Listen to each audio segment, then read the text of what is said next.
There's a small box on your credit card statement that looks completely harmless. It just says, minimum payment due. A number so small, it feels like a relief. But that little box is one of the most expensive things in your entire financial life. Pay only what it asks, and on a typical balance, you can hand the bank thousands of dollars in interest and stay in debt for a decade or more. For purchases you finished making years ago. I'm going to walk you through 5 myths about that minimum payment, the ones that quietly keep people stuck. By the end, you'll read that box completely differently. This is the financial literacy nobody taught you. Let's get into it. Myth number 1, the minimum payment is a reasonable, safe amount to pay. It feels reasonable. It's printed right there, suggested by your bank, and it's an amount you can actually afford. So it must be the sensible choice, right? Here's what's actually going on. The minimum payment isn't designed around what's good for you. It's designed around what's profitable for the card issuer. Minimums are typically set at a small slice of your balance, often somewhere around 1 to 3%, or interest plus about 1% of principal, depending on the issuer. That sounds small because it is small. And small is the point. The lower your required payment, the longer your balance sits there. And the longer it sits, the more interest the issuer collects. A reasonable payment for you, and a payment that keeps you paying for years, can be the exact same number. Think about it from the bank's side for a second. They are not in the business of getting their money back as fast as possible. A balance that sits and earns interest month after month is the product. The minimum payment is the dial they use to keep that product running as long as you'll let it. It's not a trick hidden in fine print. It's the entire business model, printed right there on the front of your statement in a friendly little box. What's actually true, the minimum is a floor, not a target. It's the least you can legally pay to avoid a late fee, not the amount that gets you out of debt. What to do? Never anchor on the minimum. Treat it as the emergency number for a bad month, and aim to pay a fixed amount well above it every single month, ideally the full balance. We'll show you in a minute just how much that one shift changes. Myth number 2, paying the minimum keeps me in good standing, so I'm fine. This one is sneaky because it's half true. Pay your minimum on time, and yes, your account stays current. No late fee, no missed payment mark on your credit report. The system tells you everything's okay. But not late and financially fine are two completely different things. You can be perfectly current and still be quietly drowning, making the payment every month while your balance barely moves and interest keeps stacking on top. Good standing measures whether you followed the rules.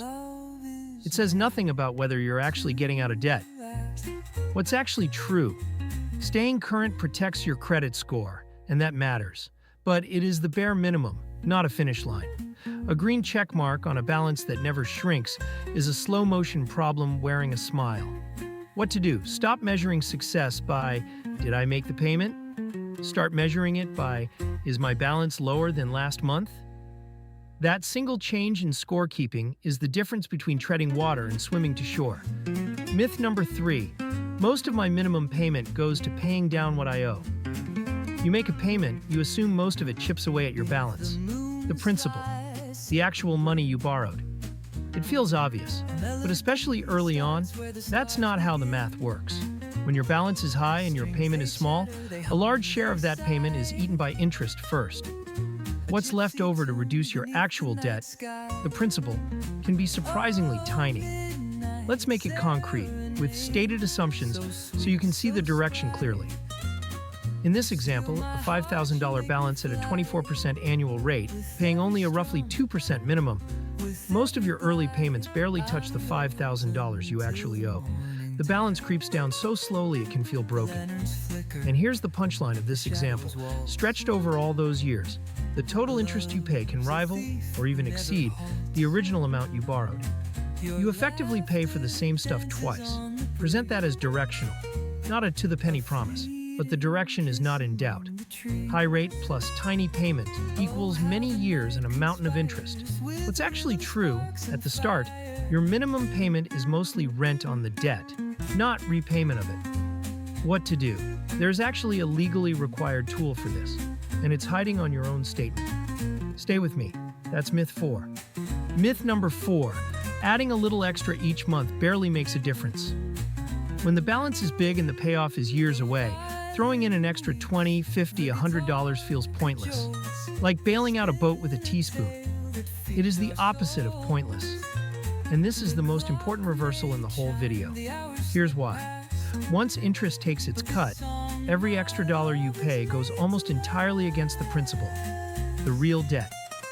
You're not feeding the interest machine, you're starving it. And because you've lowered the balance, next month's interest is calculated on a smaller number. The effect compounds in your favor. A small fixed extra payment every month can cut years off your payoff and save a large share of the interest you'd otherwise pay. The reason it feels surprising is that we think about debt in straight lines.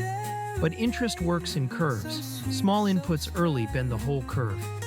And there's a psychological trap layered on top of the math. Because the minimum payment shrinks as your balance shrinks, paying the minimum feels like progress.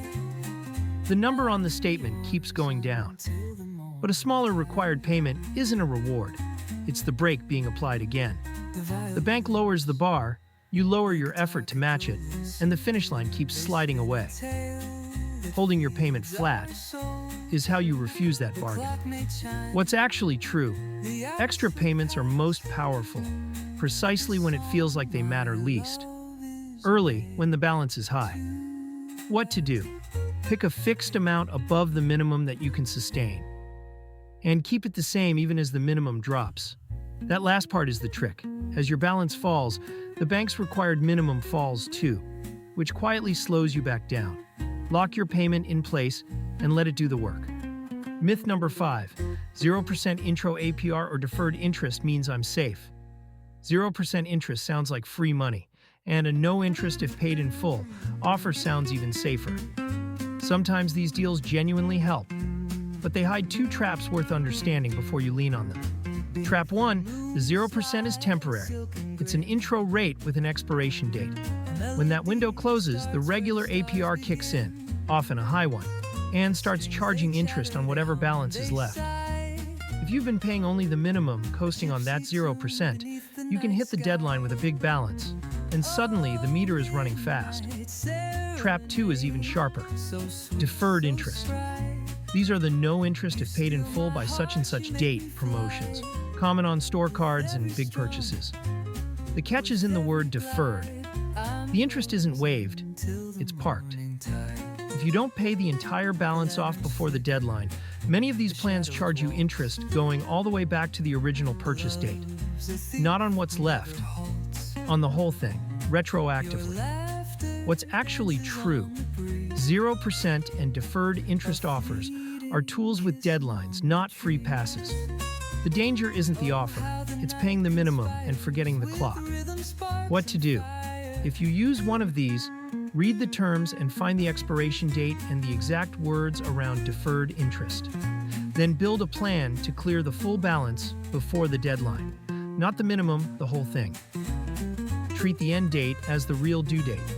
So let's reset the mental model.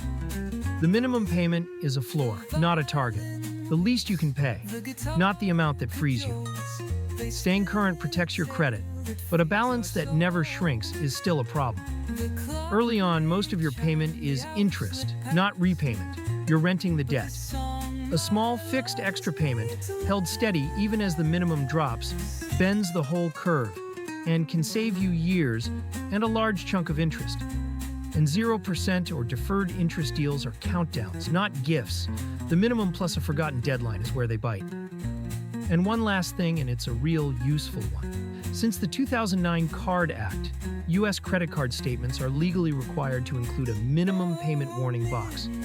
It tells you in plain numbers roughly how long it would take to pay off your balance and how much it would cost if you only ever paid the minimum.